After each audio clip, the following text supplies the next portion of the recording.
Part 2, The Last Hole, Chapter 29. There was a change in the weather, for the worse. The air had become unbearably humid. Stanley was drenched in sweat. Beads of moisture ran down the handle of his shovel. It was almost as if the temperature had gotten so hot that the air itself was sweating. A loud boom of thunder echoed across the empty lake. A storm was way off to the west, beyond the mountains. Stanley could count more than 30 seconds between the flash of lightning and the clap of thunder. That was how far away the storm was. Sound travels a great distance across a barren wasteland. Usually, Stanley couldn't see the mountains at this time of day. The only time they were visible was just at sunup, before the air became hazy. Now, however, the sky was very dark off to the west, and every time the lightning flashed, the dark shape of the mountains would briefly appear.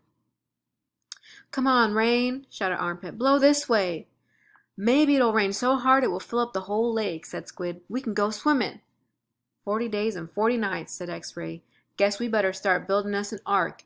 Get 2 of each animal, right?" "Right," said Zigzag. 2 rattlesnakes, 2 scorpions, 2 yellow-spotted lizards. The humidity, or maybe the electricity in the air, made Zigzag's head even more wild-looking. His frizzy blonde hair stuck almost straight out.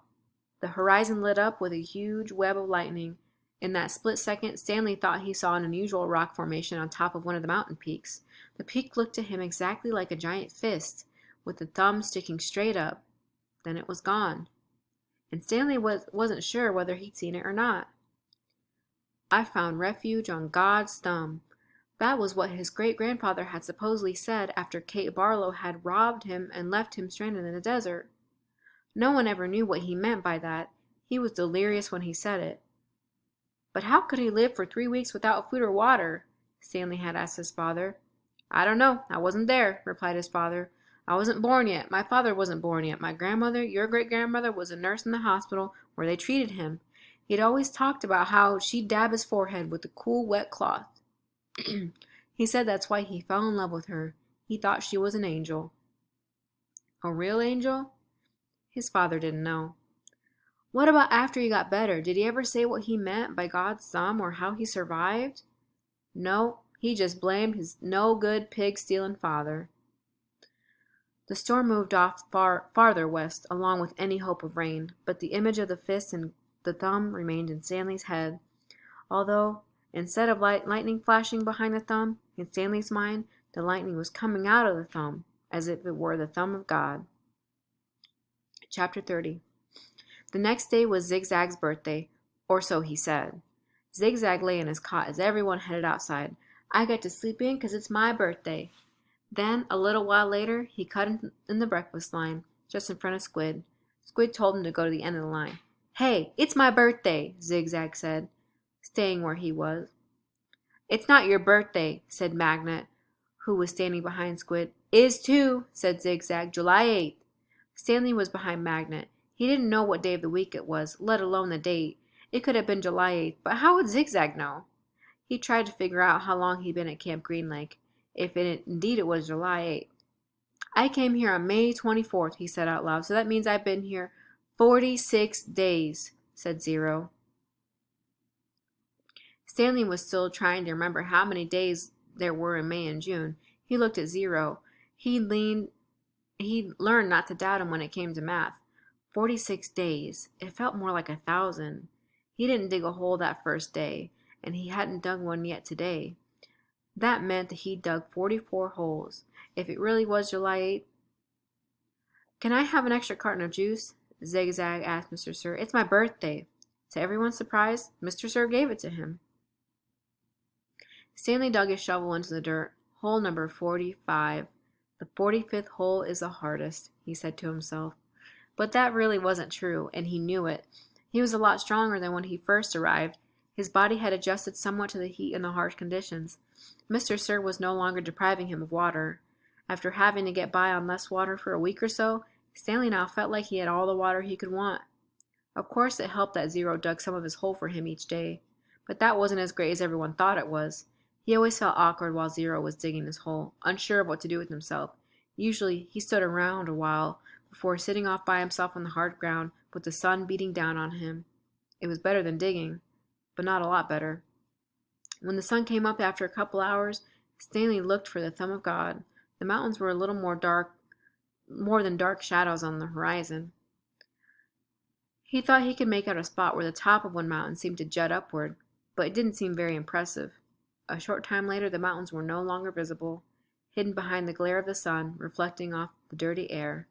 It was possible, he realized, that he was somewhere near where Kate Barlow had robbed his great-grandfather.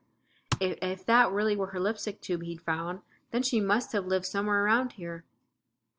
Zero took his turn before the lunch break. Stanley climbed out of the hole, and Zero climbed down into it. "Hey, caveman," said Zigzag, "you should get a whip, then if your slave doesn't dig fast enough, you can crack it across his back." "He's not my slave," said Stanley. "We have a deal, that's all." "A good deal for you," said Zigzag. "It was Zero's idea, not mine." "Don't you know, Zig?" said X-Ray, coming over. "Caveman's doing Zero a big favor. Zero likes to dig holes." "He sure is a nice guy to let Zero dig his hole for him," said Squid. "Well, what about me?" asked Armpit. "I like to dig holes too. Can I dig for you, Caveman, after Zero's finished?" The other boys laughed. "No, I want to," said Zigzag. "It's my birthday." Stanley tried his best to ignore them. Zigzag kept at it. "Come on, Caveman, be a pal. Let me dig your hole." Stanley smiled as if it were a big joke. When Mr. Pendanski arrived with water and lunch, Zigzag offered Stanley his place in line. "Since you're so much better than me." Stanley remained where he was. "I didn't say I was better." "You're insulting him, Zig," said X-Ray. "Why should Caveman take your place when he deserves to be at the very front? He's better than all of us, aren't you, Caveman?" "No," said Stanley. "You sure you are," said X-Ray. "Now come to the front of the line where you belong." "That's okay," said Stanley. "No, it's not okay," said X-Ray. "Get up here." Stanley hesitated, then moved to the front of the line. "Well, this is a first," Mr. Pendanski said, coming around the side of the truck. He filled Stanley's canteen and handed him a sack lunch. Stanley was glad to get away. He sat down between his hole and Zero's. He was glad that he'd been digging his own hole for the rest of the day. Maybe the other boys would leave him alone. Maybe he shouldn't let Zero dig his hole for him any more. But he needed to save his energy to be a good teacher. He bit into a sandwich which contained some kind of meat and cheese mixture that came in a can. Just about everything at Green Lake came in a can. The supply truck came once a month. He glanced up to see Zigzag and Squid walking toward him. "I'll give you my cookie if you let me dig your hole," said Zigzag. Squid laughed. "Here, take my cookie," said Zigzag, holding it out for him. "No, thanks," said Stanley. "Come on, take my cookie," said Zigzag, sticking it in his face. "Leave me alone," said Stanley. "Please eat my cookie," said Zigzag, holding it under Stanley's nose. Squid laughed. Stanley pushed it away. Zigzag pushed him back. "Don't push me." "I didn't." Stanley got to his feet. He looked around. Mr. Pendanski was filling Zero's canteen. Zigzag pushed him again. "I said don't push me."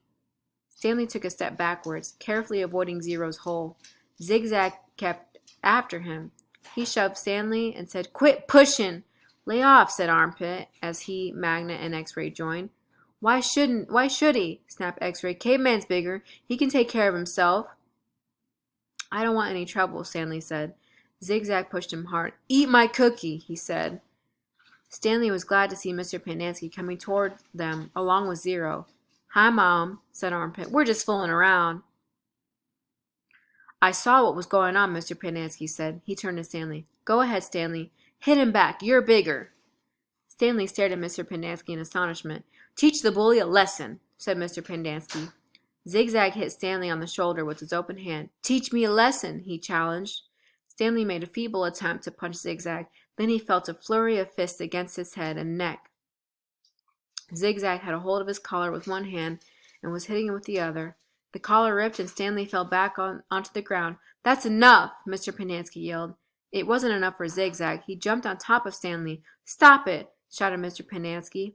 The side of Stanley's face was pressed flat against the dirt. He tried to protect himself, but Zigzag's fist slammed off his arms and pounded his face into the ground. And all he could do was wait for it to be over. Then suddenly, Zigzag was off him. Stanley managed to look up, and he saw that Zero had his arm around Zigzag's long neck. Zigzag made a gagging sound as he desperately tried to pry Zero's arm off of him. "You're gonna kill him!" shouted Mr. Pendanski. Zero kept squeezing. Armpit charged into him, freeing Zigzag from Zero's chokehold. The three boys fell to the ground in different directions. Mr. Pendanski fired his pistol into the air. The other counselors came running from the office. The tents were out on the lake. They had their guns drawn, but holstered them when they saw the trouble was over. The warden walked over from her cabin. "There was a riot," Mr. Pendanski told her. "Zero almost strangled Ricky." The warden looked at Zigzag, who was still stretching and massaging his neck. Then she turned her attention to Stanley, who was obviously in the worst condition. "What happened to you?" "Nothing. It wasn't a riot." "Ziggy was beating up the caveman," said Armpit. "Then Zero started choking Zigzag, and I had to pull Zero off of Zigzag. It was all over before Mom fired his gun." "They just got a little hot, that's all," said X-Ray. "You know how it is in the sun all day. People get hot, right? But everything's cool now." "I see," the warden said. She turned to Zigzag. "What's the matter? Didn't you get a puppy for your birthday?" "Zig's just a little hot," said X-Ray. "Out in the sun all day, you know how it is. The blood starts to boil." "Is that what happened, Zigzag?" asked the warden. "Yeah," said Zigzag. "Like X-Ray said. Working so hard in the hot sun while a caveman just sits around doing nothing. My blood boiled." "Excuse me?" said the warden. "Caveman digs his holes just like everyone else." Zigzag shrugged. "Sometimes." "Excuse me?" "Zero's been digging part of Caveman's hole every day," said Squid. The warden looked from Squid to Stanley to Zero. "I'm teaching him to read and write," said Stanley. "It's sort of a trade. The hole still gets dug, so what does it matter who digs it?" "Excuse me?" said the warden. "Isn't it more important for him to learn to read?" Stanley asked. "Doesn't that build character more than digging holes?" "That's his character," said the warden. "What about your character?" Stanley raised and lowered one shoulder.